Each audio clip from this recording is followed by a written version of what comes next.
2014 से पहले वर्तमान की सरकार ने बड़े स्तर पे ये कहा था कि बहुत बड़े स्तर पे स्विस बैंक में काला धन है। मेरी बात को पूरा सुन लीजिएगा, मतलब गंभीरता से लीजिए। कहा बहुत बड़े स्तर पे उस स्विस बैंक में काला धन है। इस देश के बड़े बड़े लोग, शीर्ष पे बैठे लोगों ने कहा। फिर 2014 के बाद सत्ता में आई और देश के शीर्ष पे बैठे एक ताकतवर बंदे ने ये कह के जुमला कह के खारिज कर दिया इस बात को कि ये तो जुमला था। हम कहते हैं कि हम बात सुनिए, 15 लाख की बात नहीं है। इस देश का श्रमिक 15 लाख रुपए नहीं मांग रहा, इस देश का गरीब 15 लाख रुपए नहीं मांग रहा। इस देश का गरीब कहता है कि मुझे बेहतर शिक्षा दीजिए, मेरे बच्चों को बेहतर शिक्षा दीजिए, मेरे बच्चों को बेहतर स्वास्थ्य दीजिए, मेरे बच्चों को अच्छा भविष्य दीजिए, अच्छी जीवन शैली दीजिए। इस देश का गरीब आपसे 15 लाख रुपए नहीं मांग रहा। बात आई अब किस चीज पे? काले धन पे। इस मुद्दे को बिल्कुल खारिज कर दिया गया। इस पे सरकार ने बोलना बंद कर दिया। गौर से सुनना मैं क्या कहना चाह रहा हूं सर। सरकार ने इस पे बिल्कुल बोलना बंद कर दिया और बदकिस्मती से विपक्ष ने भी इस पे बोलना बंद कर दिया। लेकिन 2016 में 22 नवंबर को सुनील चंद्रा जी भारत सरकार की तरफ से वित्त मंत्रालय के अध्यक्ष के तौर पे दिल्ली में स्विस बैंक की सरकार के साथ हस्ताक्षर की एक संधि हुई।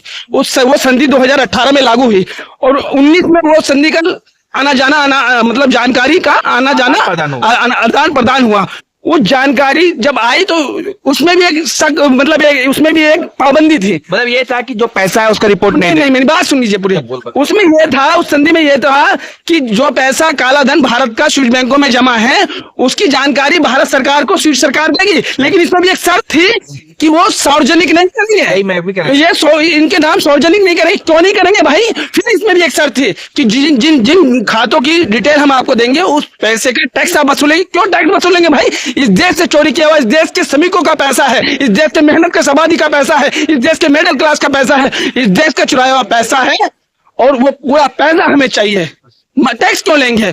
और इसके विपरीत 2009 में ओबामा की सरकार आई अमेरिका के अंदर। उन्होंने कहा कि स्विस सरकार से कहा हम आपके लिए अपने बाजार बंद करते हैं और आपके सारे बैंकिंग लाइसेंस रद्द करते हैं। सर आंकड़ों पे बात कर रहा हूं मैं, फेक नहीं कर रहा, झूठ नहीं बोल रहा।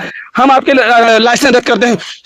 स्विस सरकार ने अपनी 100 साल पुरानी गोपनीयता और पॉलिसी में बदलाव करते हुए 4450 खातों की डिटेल अमेरिका सरकार को दी और अमेरिकी सरकार ने इसके बदले में 6400 करोड़ रुपए का उन पर जुर्माना लगाया कि आपने हमारे हमारे देश के लोगों का पैसा अपने बैंक में रखा कैसे, और आप जानकारी लेके संतुष्ट हो गए। ऊपर से कहते हैं विश्व गुरु और दुनिया में डंका बज रहा है। कैसा डंका बज रहा है? इस देश के समीप पैसा लूटा गया है। 2014 से पहले, 2014 के बाद भी हम मरते तक बोलेंगे और लड़ते रहेंगे इस लड़ाई को। इस देश में कहीं भी शोषण हो रहा है तो उसके जिम्मेदार वो लोग जो इसके वो लोग जिम्मेदार जो पढ़े लिखे नौकरशाह है, राजनेता है, बड़े कारोबारी और जुर्माने हैं। इस देश के गरीब ने, श्रमिक ने, छात्र ने, नौजवान ने, किसान ने इस देश को नहीं लूटा। हम बार कहेंगे इस बात को। उन्होंने लूटा जो पढ़े लिखे नौकरशाह, राजनेता, बड़े कारोबारी और धनवान लोग थे। उन्होंने विदेशों में काला धन चोरी करके रखा है और आपकी सरकार आने के बाद आपने कहा था कि वो लाएंगे। वो पैसा तो लाए नहीं, वो जानकारी लाए, उसको भी सार्वजनिक नहीं करते।